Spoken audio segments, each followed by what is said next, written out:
Good morning, ladies and gentlemen, boys and girls. May the 18th, 50 degrees outside, chilly start to the day. Look at this, grass has been cut. Don't look at the landscaping in the box, that doesn't matter to you. The grass looks amazing. We got sunshine coming over actually the sunshine is rising into the sky on this Indiana Thursday that we, is that a woodpecker? The weeping willow tree blowing in the wind a little bit. We've got a big day ahead of us. Hello, friends, family, fans, and followers. Sorry, locking the doors are coming in. How are you? Thursday morning here. We are getting a little breakfast together. We just picked up an ice cold caffeinated beverage and getting ready to get the day started. Getting ready to actually, we got about an hour and a half. I'm gonna go do some work, knock some stuff out, and then we're headed to Purdue for the day. It's career day / go visit college visit day, whatever it is. And Luke decided to head to check out Purdue. That's on his list. That's where he it sounds like that's where he's interested in going. So we're gonna go check it out and take a peek around. Oh, the bagel is done. Breakfast is going to be prepared. And we're going to start our day. We asked Luke if he wanted to job shadow, what kind of industry was he looking for? Well, he wanted to job shadow us, but we work from home. So this is going to be a good thing. It's going to be interesting. And yeah, we're going to go get the day started. It's sweatshirt weather. It's only going to get up to like low 70s today. So a little chilly for me. We'll start the day with a little plain bagel with peanut butter. Usually put butter on it, but the last couple times I've put peanut butter on it, it's tasted pretty good. Well, look where we are. We're in West Lafayette at Purdue. That's not very nice. Look at this. Come over to the old Rich Daniel School of Business. Go take a peek. There's a guy on a skateboard. There it is.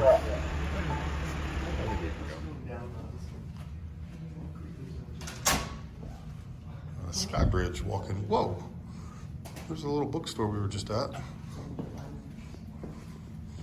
Oh, look at that. Right over the street, look at campus. Looks good. Well, looky here. Ross Aid Stadium, Boilermaker, home of the football Boilermakers.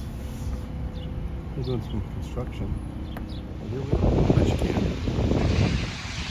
Here we are. You want to go see if it's open?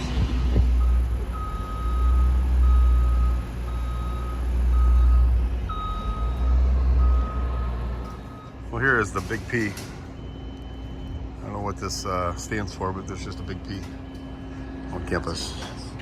What's it stand for? Oh, look at this. Unfinished Block P. I can't read that. The sculpture, well, I can read it. It's a reminder that every day graduating from Purdue, our experience is not over. Rather, we carry through life numerous memories, friendships, lessons learned, and skills required. Look at that. There's a little Purdue logo down there.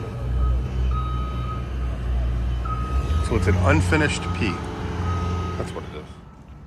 I think this is the Union. Looks pretty nice, doesn't it?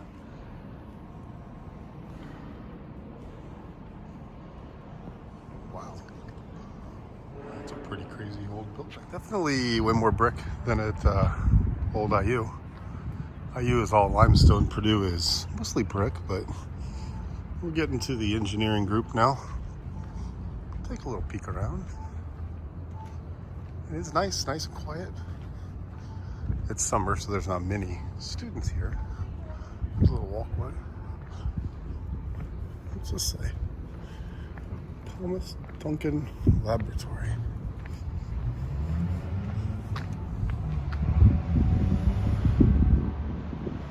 I think it's Gus Grissom Hall. We don't know if it's Gus Grissom, but we assume it is. Look at that.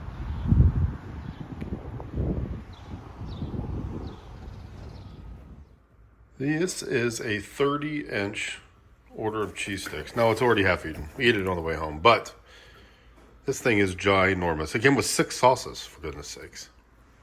Unbelievable. Mad mushroom. from Lafayette. How you doing, Calico? Trying to get comfy? Look at this perfect evening we got. Perfect weather, perfect sky. It's gonna change a little bit. We got our gigantic mad mushroom box. Look at how big this is in the trash can. You don't need to take it out here because it doesn't go in our little trash in the kitchen. So we're gonna put this in here. It's a big box, and bring it inside. And yeah, don't mind the green light or the siding still off the house. But the grass looks great. Hello. Perfect evening. It's a little chilly. Rain's on the way. We're looking at the map of Purdue real quick. We went to IU. So we've been to Purdue numerous times, but really haven't paid attention. All of the education stuff is like right over here on this side of my face. And all of the living residence halls are like over here. So at IU, everything's kind of mixed together. But it's just different. I don't know which is better. What do you think? It's interesting because it goes building, like all the schools. I mean, they are side by all side. The schools, I mean, they're right next to each other. And a lot of them are connected. Yeah, that's right. A lot of them either have sky all the sky things. Buildings, What are the sky like things they're called? all connected. What are those called? Sky tunnels? Skywalks. Skywalks. And then some actually have tunnels underneath. It's really, really fascinating. It was fun to get to Purdue. It was good to see the school. Good to see from a different perspective. The only reason we've been there before is either for a wedding or a sporting event. So it was interesting to go for a, sorry, I'm moving the camera around. It was interesting to kind of go on the academic side. But again, Luke's just going into high school in 6 days of school. So this is way early in the process, but he said he wanted to go to Purdue for a while. I think that's my parents brainwashing him. So good job, Grandma and Grandpa. So it's good to get there, good to walk around, good to see everything. We talked to some really nice folks there too. It was awesome. But yeah, it's different. And we're going to try to get to IU here soon. So we'll take you guys with us when we get down there, and we'll show where we used to live and all of our buildings we used to go to. It was really cool. My mom and dad were able to go and kind of have Luke in their car and show where their dorms were. Where they lived when they got married is actually demolished. So you can imagine the state of those apartments. If they lived in them a while ago, they're just demolished. So it's pretty cool to see all the buildings. It's interesting also because some of the buildings look relatively new, and it's not like they just bought land or anything. They had the level stuff. So it was fun to talk to Mom and Dad about what they got rid of, like some shops and stuff. And I know some people that follow us daily, thank you for that, did go to Purdue. So, it's interesting. Hopefully you fellow Boilermakers out there were able to kind of see a little bit some of the video. I know we didn't do a great job of showing everything that we went to and everywhere we stopped, but I wanted Luke to kind of enjoy the day and have fun. And there were some students around, so we tried to keep them off camera. But we did get our what? I didn't even know what I said there. We did. I'm having some issues. It's too late and I'm tired. We got Mad Mushroom pizza. It was pretty good. We got a few cheese sticks left. And then we got home. I did a little bit of work. We may have taken a quick little nap. And then we had Independence Day on, did some more work, and all of a sudden it was 8 o'clock and we didn't have dinner. So we had turkey sandwiches, some popcorn, nothing crazy for dinner. And then we were catching up on some vlogs from some of our YouTubers, actually old cruising videos. And then just kind of hanging around the house. So it's been a good, eventful day. It was fun. It was a fun day. Okay. Heidi's still looking at the Purdue map. What was that? There's a building called the Class of 1950 Lecture Hall. What's the deal with that? I think it's just got classes. Wow. Did they donate the building? They must have. So Class of 1950, good job, you raised some money. You got a lecture hall named after you. It was also interesting, Luke's asking us who all these people were, like the Cranit Business School, and then, Cranert. And then was it Rawls something? Yeah. Rawls Hall or something. And it was kind of funny telling him, well, these are people that were successful from Purdue, got their degree here, and donated money. So I told him, we could have the Luke building if the check's big enough. So Anyway, it was fun, again, to get down there. Also, big news out of Orlando, Florida. The Disney Star Wars Hotel, that's only been open for a year and a half, is closing, like in a month or so. They're going to put the kibosh on that and get rid of it. We priced it out for us for 2 days for all four of us. It's the immersive Star Wars adventure where, like, you get there, they tell you you're like an Ewok or you're like a Stormtrooper or you're like a Princess Leia or something. I don't know Star Wars, so I don't know any of those people. But they basically, when you get there, you turn into a Star Wars person. And, like, you can go to the park to ride some Star Wars rides, but really you're there for the like immersion of being in this character. You're supposed to like dress up as them, and like when you're walking through the hallway, you're supposed to like look for the Darth Vader and the Stormtroopers and all kinds of stuff. So for us, for 2 nights, for a family of 4, $6,000. That's why it didn't work, because first off, they gave it away to free for all the Disney influencers, and they loved it. It was amazing. It was awesome.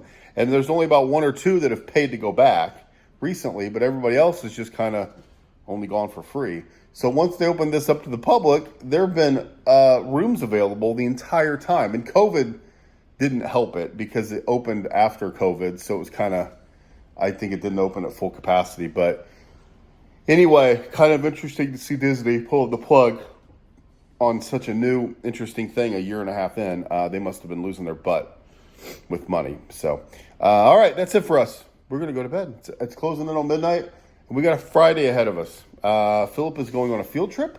Luke has 8th grade field day, so the boys are going to have great, fun days at school. It's going to rain, so it's going to be real interesting to see what happens to both those things, because Philip's field trip is outside, and Luke's field day is outside. So it's going to be interesting to see what happens with both of those when the rain appears. I've got, what do we got tomorrow? 2 videos in the morning to edit. Our normal day of social media fun. And then tomorrow evening, not much going on. Getting ready for games. We got early games. Actually, not early. We'll play at 10:30 and 12:30 on Saturday. And then more than likely, we'll play early on Sunday. So we got to get ready for the weekend. Have some fun. And hopefully, your week has been great. It's the last week. Oh, tomorrow's also Fast Friday over at the track.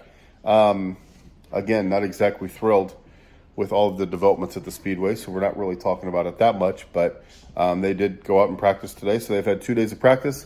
Tomorrow looks like it's probably going to be rainy on and off, and they got qualifications this weekend. There's just not much buzz for it. I hate to say that, but there's just not a ton of buzz around the city, around the community. People are still talking about the Pacers with their lottery draft. They're going to pick number 7, and then people are still talking about Anthony Richardson. So if the Speedway's smart, they're looking for somebody in that pace car. They'd either put the new Colts head coach or the quarterback. You're welcome for that insight. Take care. Have a great Friday.